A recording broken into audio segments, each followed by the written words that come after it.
Bonjour! Aujourd'hui, nous allons parler de l'impression et des différentes techniques qui y sont liées. Allons-y. Tout d'abord, peux-tu me dire ce qui te vient à l'esprit lorsque tu entends le mot impression? Pour ma part, je pense à une imprimante, de l'encre, un livre, du papier. As-tu d'autres idées?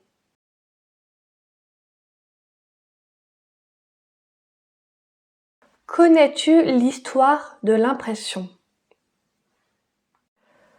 Commençons par les premiers livres. Dans le passé, les livres étaient copiés à la main. Imagine combien de temps cela prenait, ou imprimés grâce à une plaque d'impression. Cette seconde technique ressemble un peu au tampon, puisque le texte était d'abord gravé dans le bois, ensuite recouvert d'encre et pressé contre le papier pour créer le motif. Jusqu'en 1450, où un homme nommé Johannes Gutenberg a inventé la première presse à lettres mobiles. Mais comment cela fonctionne-t-il? D'abord, il remplace le bois par un alliage de plomb. Il crée des caractères d'imprimerie qui peuvent être utilisés à l'infini. Et il crée également la presse à imprimer qui permet d'appliquer une feuille de papier sur les caractères ancrés grâce à un levier. Ainsi, on peut imprimer plus de livres. Le premier livre imprimé par Johannes Gutenberg était la Bible.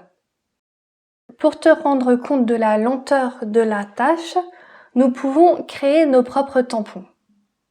Il y a beaucoup de choses que nous pouvons utiliser pour créer un tampon fait maison.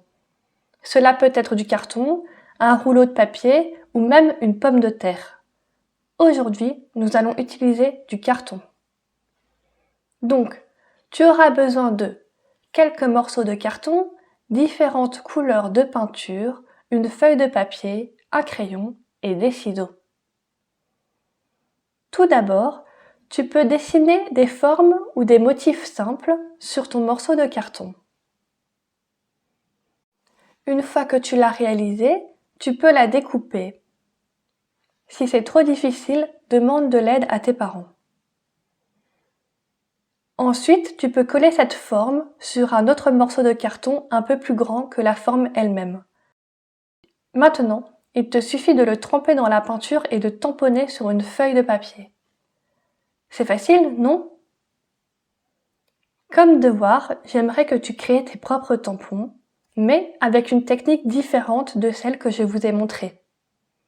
Tu peux utiliser n'importe quel matériau, comme par exemple une pomme de terre ou une pomme. Tu dois faire des dessins avec au moins 5 formes différentes. N'oublie pas d'envoyer des photos à ton professeur. Amuse-toi bien!